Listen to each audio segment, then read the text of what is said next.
Hi friends, welcome to top cine news and reviews. Rao Bahadur ಇದು recent ಆಗಿ Telugu film ಇಂಡಸ್ಟ್ರಿಯಿಂದ ಬಂದಿರುವಂತ ಒಂದು cinema starring Satyadev and Deepa Thomas. Story line ಗೆ ಬರೋದಾದ್ರೆ, ಲಿವರ್ ಕ್ಯಾನ್ಸರ್ ಆಗಿ ಡೆತ್ ಬೆಡ್ ಮೇಲೆ ಇರುವಂತಹ ರಾಮಪ್ಪಗೆ ಸತ್ತು ಗೋರಿಗೆ ಸೇರಿರುವಂತಹ ಅವನ ಮಗ ಕುಸುಮ ನಿಜವಾಗಿಯೂ ಅವನ ಮಗನೇನಾ ಇಲ್ಲವಾ ಅನ್ನೋ ಒಂದು ಸಂಶಯನ ಬಗೆಹರಿಸಿಕೊಂಡು ಸಾಯ್ಬೇಕು ಅನ್ನೋದು ಅವನ ಕೊನೆ ಆಸೆ ಆಗಿರುತ್ತೆ. ಇದ್ದಕ್ಕಿದ್ದಂತೆ ಅವನ ತಲೆಯಲ್ಲಿ ಆ ಒಂದು ಸಂಶಯ ಮೂಡೋದಾದ್ರೂ ಯಾಕೆ? ಅವನು ಆ ಸಂಶಯನ ಬಗೆಹರಿಸಿಕೊಳ್ಳೋದಕ್ಕೆ ಅವನು ಮಾಡುವಂತಹ ಸರ್ಕಸ್ ಗಳಾದ್ರೂ ಏನು? ಅವನು ಸಾಯೋದಕ್ಕಿಂತ ಮುಂಚೆ ಅವನ ತಲೆಯಲ್ಲಿರುವಂತಹ ಈ ಸಂಶಯನ ಬಗೆಹರಿಸಿಕೊಂಡು ತನ್ನ ಕೊನೆಯ ಆಸೆಯನ್ನ ಈಡೇರಿಸಿಕೊಳ್ಳಕ್ ಆಗುತ್ತೋ ಇಲ್ವೋ ಅನ್ನೋದೇ ಒಂದು ಫಿಲ್ಮ್ ನ main plot. Positives and negatives ಗೆ ಬರೋದಾದ್ರೆ, ಸತ್ಯದೇವ್ ಎಸ್ ಭುವನಂ ರಾಮಪ್ಪ ರಾವ್ ಬಹದ್ದೂರ್ ಈ ಫಿಲಮ್ ಅಲ್ಲಿ ಸ್ಟಾರ್ಟಿಂಗ್ ಇಂದ ಎಂಡಿಂಗ್ ವರೆಗೂ ಅವರ ಪರ್ಫಾರ್ಮೆನ್ಸ್ ಎಕ್ಸ್ಟ್ರಾರ್ಡಿನರಿ ಆಗಿ ಬಂದಿದೆ. ಎಸ್ಪೆಷಲಿ ವಯಸ್ಸಾದ ಮುದುಕನ ಪಾತ್ರದಲ್ಲಿ ಅವರು ಕೊಟ್ಟಿರುವಂತಹ ಪರ್ಫಾರ್ಮೆನ್ಸ್ ನಾನು ನೋಡಿರುವಂತಹ ಅವರ ಕೆಲವು ಫಿಲಮ್ ಗಳನ್ನು ಕನ್ಸಿಡರ್ ಮಾಡ್ಕೊಂಡ್ರೆ ಕೆರಿಯರ್ ಬೇಸ್ಡ್ ಪರ್ಫಾರ್ಮೆನ್ಸ್ ಕೊಟ್ಟಿದ್ದಾರೆ ಅಂತಾನೆ ಹೇಳ್ಬೋದು. Deepa Thomas as Ramappa Rao Bahadur's wife Renuka.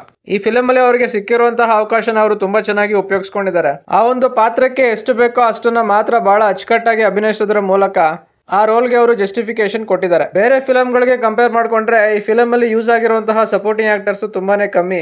ಎಲ್ಲರೂ ಸಹ ತಮ್ಮ ರೋಲ್ಗೆ 100% ಜಸ್ಟಿಫಿಕೇಶನ್ ಕೊಟ್ಟಿದ್ದಾರೆ. ಡೈರೆಕ್ಷನ್ ವಿಷಯಕ್ಕೆ ಬರೋದಾದ್ರೆ, ಸ್ಟೋರಿ ಅನ್ನೋದಕ್ಕಿಂತ ಅದರಲ್ಲಿ ಯೂಸ್ ಆಗಿರುವಂತಹ ಐಡಿಯಾಸ್ ನೆಕ್ಸ್ಟ್ ಲೆವೆಲ್ ಅಲ್ಲಿ ಬಂದಿದೆ. ಈ ಫಿಲಮ್ ಅಲ್ಲಿ ಯೂಸ್ ಆಗಿರುವಂತಹ ಐಡಿಯಾಸ್ ನನಗೆ ಫ್ರೆಶ್ ಅಂತ ಅನಿಸ್ತು. ನನಗೆ ಅದು ವರ್ಕ್ ಆಯ್ತು. ಎಕ್ಸಿಕ್ಯೂಷನ್ ಗೆ ಬರೋದಾದ್ರೆ, first half of the film ಲ್ಯಾಗಸ್ಯ ಲ್ಯಾಗೋಬ್ಯಹ ರಬ್ಬರ್ ಹೇಳ್ದಂಗೆ ಹೇಳ್ಕೊಂಡು ಹೋಗಿದ್ದಾರೆ. ಫಿಲಮ್ ಸ್ಟಾರ್ಟ್ ಆಗಿ 1 hour ಆದ್ರೂ ಆಡಿಯನ್ಸ್ಗೆ ಏನ್ ನಡೀತಾ ಇದೆ ಫಿಲಮ್ ಅಲ್ಲಿ ಅಂತ ಅರ್ಥ ಆಗೋದಿಲ್ಲ. ಸರ್ಟನ್ ಪಾಯಿಂಟ್ ಆಫ್ ಟೈಮ್ ಆದ್ಮೇಲೆ ನನಗೆ ಒಂದು ಫಿಲಮ್ ಥಿಯೇಟರ್ ರಿಲೀಸ್ ಮಾಡಿ ಆಡಿಯನ್ಸ್ ಟೈಮ್ ನ ವೇಸ್ಟ್ ಮಾಡೋದಕ್ಕಿಂತ ಸುಮ್ಮನೆ OTT ರಿಲೀಸ್ ಮಾಡಿದ್ರೆ ಬೆಟರ್ ಇರ್ಬೋದಾಗಿತ್ತು ಅಂತ ಅನ್ಸಿದ್ದು ಸುಳ್ಳಲ್ಲ. ಇಂಟರ್ವಲ್ ಗೆ ಇನ್ನ 10 ನಿಮಿಷ ಇದೆ ಅನ್ನೋವಾಗ ಮಿಣುಕ್ತಾ ಇದೆ ಅಂತಹ ಟ್ಯೂಬ್ಲೈಟ್ ಆಗತ್ತಾನೆ ಆನ್ ಆಗುತ್ತೆ. ಆ ಪೋರ್ಷನ್ಸ್ ಅಲ್ಲಿ ಕಾಮಿಡಿ ನನಗೆ ವರ್ಕ್ ಆಯ್ತು ಅನ್ನೋದೊಂದು ಬಿಟ್ರೆ, ಫಸ್ಟ್ ಹಾಫ್ ಅಲ್ಲಿ ಸ್ಕ್ರೀನ್ ಪ್ಲೇ ಸ್ಲೋ ಆಗಿ ತಗೊಂಡೋಗಿದ್ದಾರೆ. ಇದರಿಂದಾಗಿ ಈ ಫಿಲಮ್ ನ ಫಸ್ಟ್ ಹಾಫ್ ನನಗೆ ವರ್ಕ್ ಆಗ್ಲಿಲ್ಲ. Second half of the film ಅಲ್ಲಿ ರಾಮಪ್ಪ ರಾವ್ ಬಹದ್ದೂರ್ ನ ಹುಚ್ಚಾಟಗಳು ಆಡಿಯನ್ಸ್ ಗೆ ನಗು ತರಿಸುತ್ತೆ. ರೇಸಿಸಂ ರಿಲೇಟೆಡ್ ಆಗಿ ಹೇಳಿರುವಂತಹ ಒಂದಷ್ಟು ಸೆನ್ಸಿಟಿವ್ ವಿಷಯಗಳು ಆ ಪೋರ್ಷನ್ಸ್ ಅಲ್ಲಿ ಆಡಿಯನ್ಸ್ ಗೆ ಎಮೋಷನ್ಸ್ ಕನೆಕ್ಟ್ ಆಗುತ್ತೆ. ಕುಸುಮ ತನ್ನ ಹುಟ್ಟಿದ ಹಬ್ಬದ ದಿನ ತನ್ನ ತಾಯಿ ಹತ್ರ ತನಗೆ ಎಷ್ಟು ವರ್ಷ ಅಂತ ಕೇಳಿದಾಗ ಆ ತಾಯಿ ಕೊಡುವಂತಹ ಒಂದು ಉತ್ತರಕ್ಕೆ ಬದಲಾಗಿ ಕುಸುಮ ಇನ್ನು ಎಷ್ಟು ವರ್ಷ ನಮ್ಮ ಅನ್ನೋ ಒಂದು ಮರು ಪ್ರಶ್ನೆಯನ್ನ ತನ್ನ ತಾಯಿಗೆ ಕೇಳುವಂತಹ ಡೈಲಾಗ್ ಆಟೋಮೆಟಿಕ್ ಆಗಿ ನನ್ನ ಕಣ್ಣನ್ನ ಒದ್ದೆ ಮಾಡಿದ್ದು ಸುಳ್ಳಲ್ಲ. ಆ ಒಂದು ಸೀನ್ ಆದ್ಮೇಲೆ ಆಡಿಯನ್ಸ್ ತಲೆಯಲ್ಲಿ ಹುಟ್ಕೊಂಡಿದ್ದಂತಹ ಸಾಕಷ್ಟು ಪ್ರಶ್ನೆಗಳಿಗೆ ಉತ್ತರ ಸಿಗುತ್ತೆ. ನಾನು ಅಲ್ಲಿವರೆಗೂ ಈ ಫಿಲಮ್ ಎಷ್ಟು ಡಮ್ಮಿ ಆಗಿದೆ ಅಂತ ಅನ್ಕೊಂತಾ ಇದ್ದೆ. ಆದ್ರೆ ಆ ಒಂದು ಸೀನ್ ಆದ್ಮೇಲೆ ಎಲ್ಲಾ ಡೌಟ್ಸ್ಗೂ ಒಂದು ಲಾಜಿಕಲ್ ಕನ್ಕ್ಲೂಷನ್ ಸಿಕ್ತು. ಈ ಫಿಲಮ್ ಅಲ್ಲಿ ಇರುವಂತಹ ರಿಯಲ್ ಸ್ಟಫ್ ಏನು ಅನ್ನೋದು ರಿಯಲೈಸ್ ಆಯ್ತು.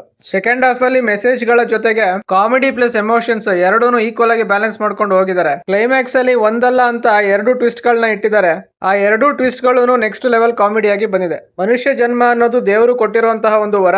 ಯಾವುದೇ ಮನುಷ್ಯನು ಸಹ ಇಂಥದೇ ಜಾತಿ ಧರ್ಮ ಅಥವಾ ಕಪ್ಪುಗೆ ಅಥವಾ ಬೆಳ್ಳಿಗೆ ಹುಟ್ಟಬೇಕು ಅಂತ ಕೇಳ್ಕೊಂಡು ಬಂದಿರಲ್ಲ.